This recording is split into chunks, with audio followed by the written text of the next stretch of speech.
Fala galera, você já ouviu falar sobre geometrias de direção? E principalmente sobre geometria de Ackman? Quer aprender um pouco?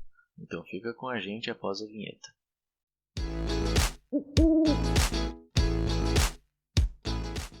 Então, o assunto de hoje é sobre geometria de Ackman. Mas você sabia que existe geometria de direção? E diferentes tipos de geometrias na direção de cada carro? As mais conhecidas, por exemplo, são a geometria paralela, a de Ackman e a anti-Ackman, ou Ackermann reverso, cada uma com suas características.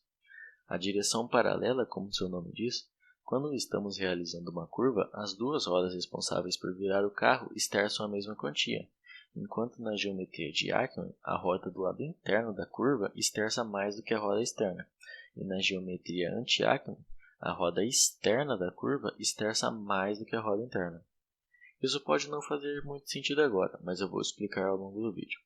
Vale lembrar que nesse vídeo será tratado apenas sobre a geometria, ou seja, não vamos considerar os efeitos estudados pela dinâmica lateral de veículos causados pela tensão e forças. Aqui temos uma ilustração do nosso carro. Para fins didáticos, vamos considerar que o centro de massa dele está localizado no meio do eixo traseiro, representado pelo círculo preto, e vamos adicionar uma roda imaginária no nosso carro, no meio do eixo dianteiro.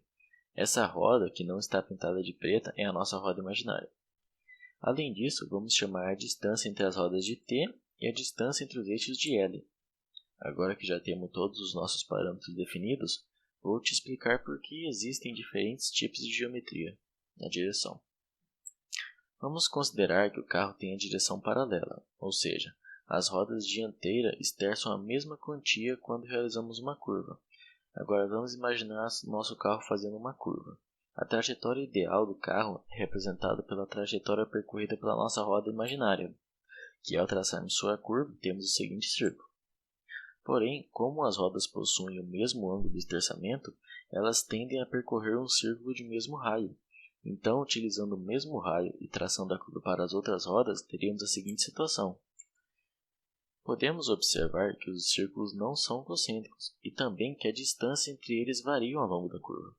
Mas sabemos que a distância entre as rodas, que chamamos de T, não varia ao longo de uma curva. Isso nos deixa com dois problemas da direção paralela. O primeiro deles é que as rodas precisam deslizar sobre o solo. E o segundo é que, dependendo da tensão produzida, a nossa estrutura pode quebrar, o chassi ou parte da direção, por exemplo. Foi diante disso que Ackman desenvolveu seu modelo. No seu modelo temos a seguinte relação, que quando um carro faz uma curva, uma linha perpendicular às rodas dianteiras deve cruzar no mesmo ponto uma linha que seria a extensão do nosso eixo traseiro. Vou fazer um desenho para ajudar a entender melhor. Vou traçar nossa linha que seria a extensão do eixo traseiro, de azul. E agora vou traçar uma linha perpendicular sobre nossa roda imaginária. Vemos que elas se cruzam neste ponto. Este é o nosso centro de curvatura, e essa seria a trajetória da nossa roda imaginária, representada pela cor preta. Agora precisamos fazer com que a perpendicular das rodas internas e externas cruzem esse mesmo ponto, para obtermos o raio da trajetória de cada roda.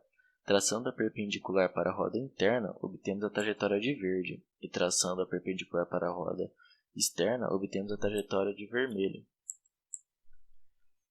Podemos facilmente observar que agora temos círculos concêntricos e que a distância entre eles se mantém constante. E se olharmos para as nossas perpendiculares, podemos observar que cada roda esterça um valor diferente para termos essas duas propriedades. Agora vou te mostrar por forma de cálculo a quantia que cada roda esterça. Temos aqui o nosso carro, nossa distância T e nossa distância L, e nossa roda imaginária. Temos nosso centro de curvatura e vamos chamar de R a distância entre o centro de curvatura e o centro de massa do carro. Agora vamos começar pela nossa roda imaginária.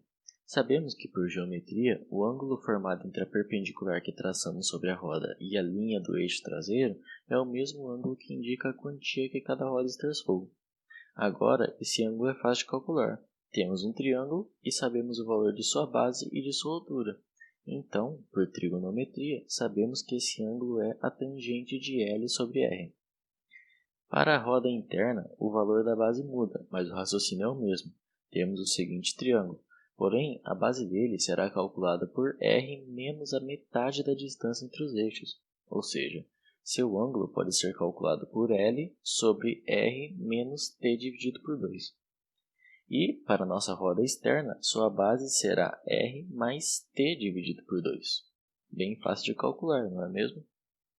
Uma coisa interessante é que ao analisarmos as nossas fórmulas que nos diz o quanto que cada roda esterça, podemos observar que elas dependem apenas da geometria do carro e do raio da curva, o que era justamente o que Ackermann buscava quando desenvolveu o seu modelo.